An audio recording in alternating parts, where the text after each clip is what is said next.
Another edition of Xperience Sessions right here on indigomusic.com. I'm Rohit, and joining me right now, all the way from London, United Kingdom, is Renao. Hey, welcome to indigomusic.com. Hey, thank you. I'm super excited. Now, you have been a Bangalore boy, right? And now you're in London. But when you were in Bangalore, you happened to listen to Indigo a lot, isn't it?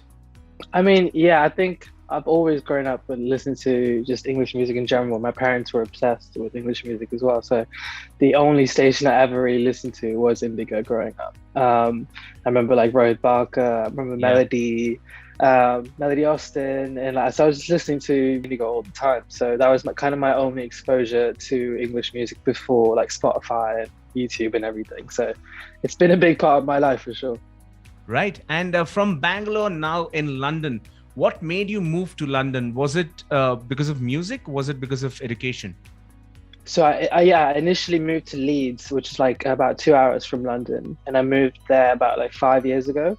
Right. And so I moved there because I took a year out from school. I finished school in Bangalore, and then I took a year out, and I was playing badminton at the time, and I was like playing competitively in India, and I was doing really well.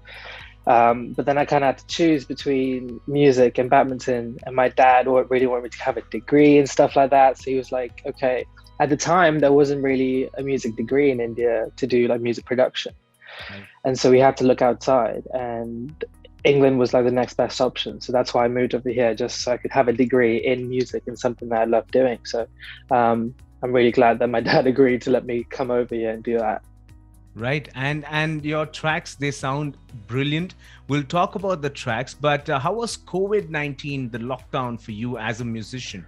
It was interesting because I think when it first was COVID, it was like I was just finishing my degree. So it was like the last few months of finishing my degree. And at that point, I wasn't really certain what was going to happen, if I'd had to leave the country.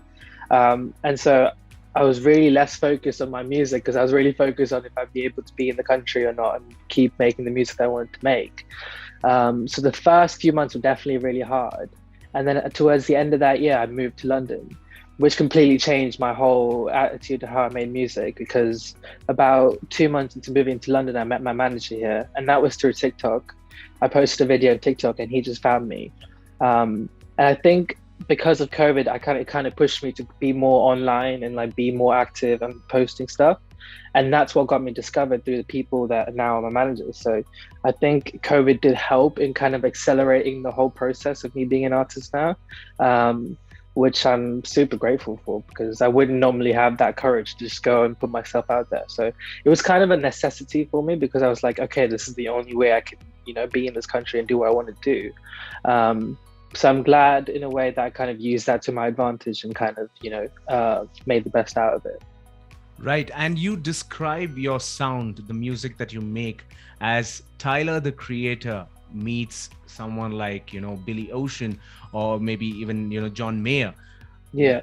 How can you actually bring these two different individuals and their music together? How is it even possible? Please explain.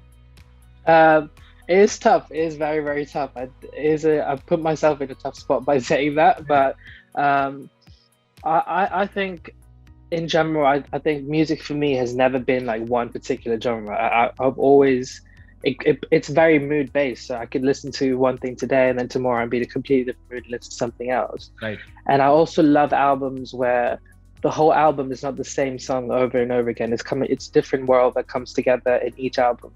And so what I want to be able to do is, for me, the way I listen to music is one song from each artist, or all my favorite songs from each artist, and make it one big playlist. Yeah. And that's how I want my music to feel, is all these different worlds come uniting together to build this whole new world. I want to, like Renao's world, or whatever you want to call it. So I want to build that world and the only way you can kind of do things like that is being a bit bold and being a bit different and kind of combining best parts of things I love in all these artists together, because I may love one thing from John Mayer and one thing from Tyler, the Creator, and be like, okay, this is cool. I want to pull both those things and make a song out of it. And that's how I want to like be able to do that. Fantastic. Now let's talk about your EP that you released recently called From the South. She got some warm colored hands in September, golden in her hair, blowing pretty like the river. I know what you love. What is this EP all about, and what is the thought behind this whole EP? So this EP is kind of like, so this is my debut EP, and so this EP is the whole, my whole journey so far as a musician, because it kind of was, I was just sitting in my bedroom making music by myself the whole time up until I met my manager. And so I was producing the songs, I was writing the songs, I was doing everything. And around that point, this time last year, he started putting me in loads of sessions with other musicians and producers and stuff like that. And so I got into this whole new world of making music with other people and collaborating and, you know, moving forward that way. And so it's a whole experience of like how, so in this EP, there's songs that's just made by me completely in my bedroom. And then there's songs I made with other people and, you know, having fun with other people, making more songs that way. And it's really reflected in the songs. So all the happy, very like fun songs are made with other people, and the more like personal, attached songs are made by me in my bedroom. So it's kind of that journey of how I make music for the first year. And it's part of me making my statement. It's like, you know, I've got so much music left to give out. And so I thought this was like a perfect entry point to start with, you know. And it covers everything from, you know, kind of self-love, like with Nobody is like my big thing, so all about self-love, to Holding My Breath is just missing my mum because I haven't seen her in 2.5 years, who's in Bangalore. And so it covers different themes. And again, I want it to be like how we live our lives every day, because one day you're happy, the next day you're really sad. And I wanted to have those experiences into one EP, because everyone has different feelings every day. And I wanted to reflect that. And that's what the whole EP is about, really. Yeah. Fantastic. And your your latest track, it's called Flares. What is that track all about? So Flares is about my girlfriend that we met last year. And the whole idea is kind of like someone signaling for you. It's like when people are lost and they send you a flare in the sky trying to, you know, so you can find them.